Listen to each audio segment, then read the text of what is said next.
Good morning, नमस्कार, आदाब, सत श्री अकाल दोस्तों। ये है आपका अपना प्रिय डॉक्टर आदि कश्यप, मुंबई शमानुस, आपके लिए लेकर आया एक छोटी सी कहानी। कहानी का शीर्षक है पसीने से बोया हुआ कल।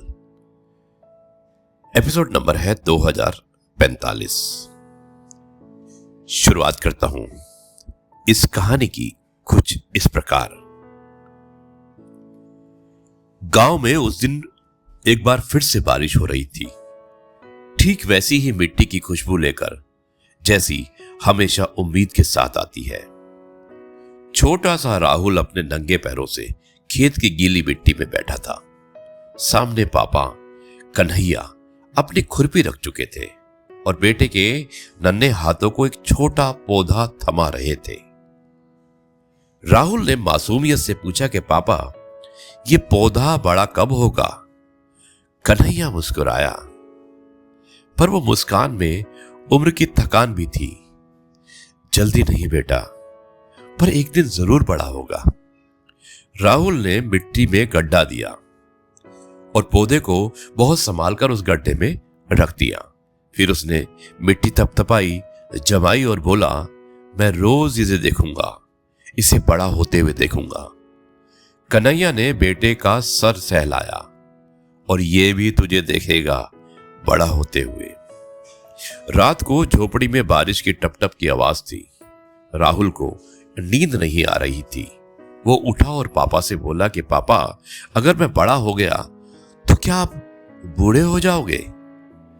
कन्हैया पल भर चुप रहा, फिर धीरे से बोला, हां बेटा, लेकिन तुम्हारे मजबूत होने के लिए ही तो। राहुल गले लग गया।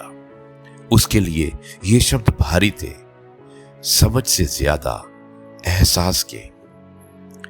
दिन बीतते रहे, मौसम बदले, बारिश गई, धूप आई और वो पौधा धीरे धीरे बढ़ने लगा।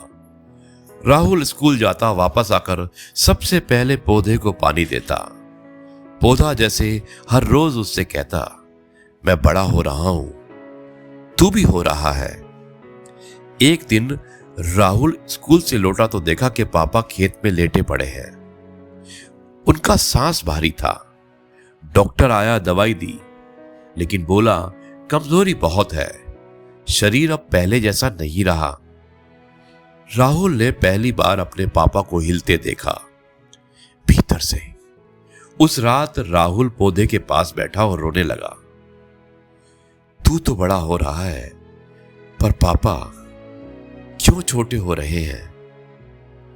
हवा चली, पत्तियां हिली, जैसे पेड़ कह रहा हो, बेटा जो तू आज बो रहा है, कल वही तुझे संभालेगा। साल बीते, राहुल बड़ा हुआ, कन्हैया धीरे धीरे कमजोर होते गए, पर पौधा अब पेड़ बन चुका था। एक दिन कन्हैया उसी पेड़ के नीचे बैठे और बोले कि देख बेटा, यही है बरसों से और कई सालों से बोया हुआ कल। राहुल ने पूछा कि मतलब? कन्हैया ने पेड़ को छुआ कि जब तू ये पौधा बो रहा था, तू नहीं जानता था कि ये छाया देगा, पर तू सिर्फ इसे बो रहा था, बिना आज की जरूरत के, भविष्य की उम्मीद में। बिल्कुल वैसे ही बेटा, जैसे मैं तुझे पढ़ा रहा हूं, संस्कार दे रहा हूं, ताकि मैं कल ना रहूं, तब भी तू अकेला ना पड़े। राहुल की आंखें भर गई। पापा, आप हमेशा रहोगे। कन्हैया मुस्कुराए। हर पेड़ मरता नहीं बेटा, कुछ अपनी जड़ें बच्चों में छोड़ जाता है। और कुछ महीने बाद कन्हैया चल बसे। गांव रोया, लेकिन राहुल नहीं, वो चुप था। वो रोज उसी पेड़ के नीचे बैठता था, और एक दिन उसने उसी पेड़ के नीचे एक नया पौधा लगाया और बोला, पापा, अब मैं भी परसों बो रहा हूं, ताकि किसी और का कल हरा हो। सालों बाद राहुल एक शिक्षक था। बच्चों को केवल किताबें नहीं पढ़ाता था, उन्हें बीज बोना सिखाता था, सिर्फ मिट्टी में नहीं, जिंदगी में। और स्कूल के आंगन में जो पेड़ आज भी खड़ा है, चुपचाप कहता हुआ, जो आज बोया जाता है वही कल बनता है, और जो कल को देखता है वही परसों सही बोता है। दोस्तों, हर छोटा कर्म एक बड़ा कल बोता है, इसलिए आप कर्म करते रहिए, फल की इच्छा मत कीजिए। यही था मैसेज आज की इस कहानी का। मुझे उम्मीद है कि आपको ये कहानी पसंद आई होगी। अब मैं इस कार्यक्रम को यहीं पर समाप्त करता हूं और कल आपसे एक बार फिर से मुलाकात करूंगा कुछ नई बातों के साथ। तब तक के लिए आपसे कहता हूं जय गुरु जी, शुक्राना गुरु जी।